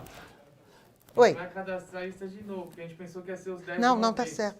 Ah, pode ser os 10 de uma vez, Não, pode ser. mas 10 de uma vez não. Tem que Não, ser um os de 10 cada nomes, vez. entendeu? Hã? Os 10 nomes. Os 10. Ah, sai, não, pode sair, então tudo bem, pode ser os 10, um pra cada um. Ia ser os 10 nomes. Não tem uma Não. trilha sonora não pra colocar enquanto eu aguardo o sorteio? Tá bom, então Não, vai. mas vão ser os 10 nomes, não é isso? Os 10 nomes. É, atenção, é o seguinte, em vez de aparecer um por um, vão aparecer os 10 nomes. Como é que eles vão aparecer? Em que ordem vão aparecer? Na ordem do rodeio. Então, a ordem do sorteio então vai ser o seguinte. Vai ser por ordem... Os primeiros sorteados vão pegar o volume, os 2 primeiros sorteados, volume 3, depois os 4 subsequentes 4 tem que ser. vão pegar o volume 2 e os últimos 4, 2, 4, 5. Então são 5 livros aqui inicial. Os 2 primeiros, volume 3, os 3 seguintes, volume 2. E aí, os 5 últimos sorteados pegarão o livro que é o best-seller meu, né? Que é o curso de processo penal, o livro de processo penal mais vendido no Brasil. Então vamos lá. E depois tem o volume 1 da parte geral que eu não trouxe, porque a Fábia esqueceu. Hoje ela tá terrível. Coitada da Fábia. Vamos, Tá aparecendo na tela, né? Para os alunos verem, é isso? Vem aqui, Fábia. Pode vir. Deixa essa água aqui, vem. Participa com a gente do sorteio. Então, atenção. Fabinha segura aqui os volumes, volume 2. Deixa eu mandar um beijo pro Theo, porque o Theo assiste toda hora e fala com a gente. Beijo, Theo.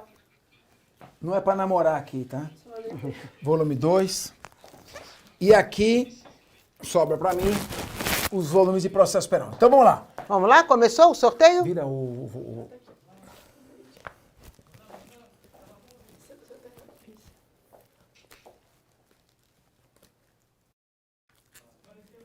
Apareceu, já tem os 10 nomes. Então, pode aumentar um pouquinho para mim poder ler? Pronto. Então, pode virar a câmera para mim, assim? Desculpa. Pode colocar esses nomes naquela tela do fundo, não?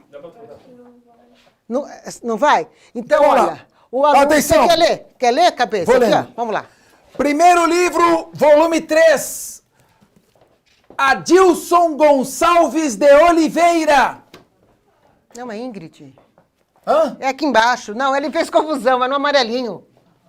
Desculpa, Adilson. É no creme. Os nomes em amarelo. Mas É cadê? Eu Ingrid. não tô vendo o nome Aqui, nenhum. ó, Ingrid. Desculpa. Aqui no amarelinho, Ô, desculpa. Adilson Gonçalves de Oliveira, falei seu nome por engano, você vai ganhar o livro, desculpe, tá? Mas vou te dar mais um. Vou dar 11 livros, então, Tá ótimo. pra não frustrar a expectativa dele. A não ser que ele não esteja assistindo. Tá. Então, Ingrid Marques dos Santos ganhou o volume 3. Rosimere Honório da Silva ganhou o volume 3. André Vitor Souza Brito ganhou o volume 2.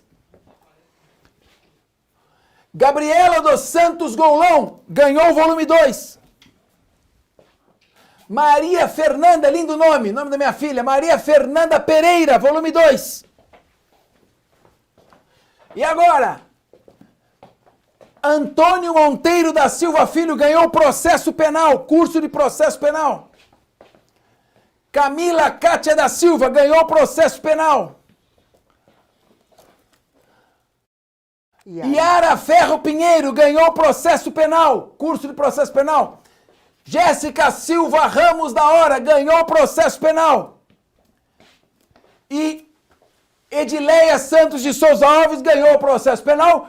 E o Adilson Gonçalves de Oliveira, que eu falei por engano o nome dele, para não ficar triste, foi engano meu. E eu já falei, vai ganhar um livro também, eu vou deixar com a professora. Me cobre. Então agora vocês vão mandar um WhatsApp para mim, os alunos que foram sorteados, para a gente ver a forma de nos encontrarmos devido à pandemia, esse isolamento, dificuldade de deslocamento. Mas só entrar em contato, a gente vê a melhor forma e chegará na mão de todos vocês. Não são 10, são 11 alunos contemplados na data de hoje. Quero agradecer muito, mais uma vez a presença e a palestra do doutor professor Capês, que foi uma palestra realmente incrível, dá um grande embasamento no momento que nós estamos passando hoje, fora o final dele, que foi um final extremamente motivador, uma mensagem que nós precisamos muito hoje de motivação para a gente poder se reinventar em tempo de pandemia. E aí o que eu desejo a vocês é muita saúde, muito cuidado, muita força, muita garra, para que a gente consiga se encontrar presencialmente muito em breve nas nossas palestras do Amphitheatro. Hoje, mais de 3 mil alunos assistiram a nossa palestra, então é um sucesso. Os alunos estão parabenizando, elogiando demais, e a nosso próximo encontro agora vai ser sexta-feira com uma assistente social que foi diretora de proteção básica do Ministério do Desenvolvimento, que vai falar sobre o auxílio emergencial, sobre transferência de renda. Então vai ser muito esclarecedor, conto com vocês. E no sábado nós vamos ter aqui os Amigos do Bem, que vai falar sobre solidariedade em tempos de pandemia para os irmãos do sertão nordestino. Então, a gente conta com vocês e agora, pelo sucesso, tem vários. Tinha muitos alunos pedindo que você falasse sobre crime. Opa. E o colega dele, o Blatt, o doutor Blatt, vai falar no dia 13 de junho sobre organizações criminosas no Brasil. Então, os temas estão maravilhosos. Professora, pede para sugerir os temas de penal e processo penal que eles querem para eu falar. O doutor Capês voltará. E conhece a professora doutora Luciana Temer? Muito, minha ela amiga. Ela virá falar minha aqui amiga. também sobre a questão da a violência doméstica, exploração sexual com crianças e adolescentes, em especial agora em tempos de pandemia. Então, os temas são importantes, fortes, com excelentes profissionais, e o Capês retornará aqui. Então, aguardo agora sugestões de vocês, a gente vai explorar e convidá-lo novamente para fazer uma manhã de sábado brilhante com vocês. E na Uninove, o que importa é o aluno. Vocês, para nós, são os nossos tesouros. Por isso que a gente seleciona e procuramos fazer o nosso melhor, tá bom? Espero que todos vocês tenham gostado. Eu vou finalizar agora com o Capês, tanto no finalzinho, ou com a Fábio aí, hoje. Fábio, vem cá, tira a máscara um pouquinho, fica distante. É o seguinte, podem encaminhar também suas dúvidas para as nossas redes sociais. Podem mandar aqui para a professora Viviane temas de palestra, teoria do crime, por exemplo, analisar todas as questões, teoria do erro de tipo, erro de proibição, discriminante putativa por erro de tipo, tribunal do júri, lei de abuso de autoridade, lei de antidrogas, tem tantos temas. A professora chama aqui e vamos procurar. E mesmo quem não for da área do direito, eu posso garantir que eu explico de uma maneira que vai entender tudo. A Fábia vai dizer agora quais são as redes sociais nossas, como chegar até essas redes. Eu já me despeço antes dela, enquanto ela vai colocando o microfone. Me despeço, estou à sua disposição. Assim que passar essa pandemia, se quiserem organizar, fazer visita lá no Procon. Silvio, eu comprei uma cafeteira, tem um cafezinho expresso gostoso e tem um biscoitinho com chocolate na ponta, que é o Calypso e o Deditos também, que é que é o palitinho de chocolate, tá certo? Um beijo para vocês. Aqui não tem professor e aluno, temos colegas, temos amigos. Até a próxima. Bom, gente, o Instagram subiu aqui no GC durante a palestra, @Fernando Capês. E o site dele, www.fernandocapes.com.br, tem 68 aulas de direito, mais 57 vídeos de consumidor. Então tem um conteúdo bem bacana lá para tirar dúvida, para aprender. E manda a dúvida no Instagram, no inbox, que a gente responde tudo para vocês, tá bom? O professor adora responder as dúvidas dos alunos. Bom sábado para todo mundo.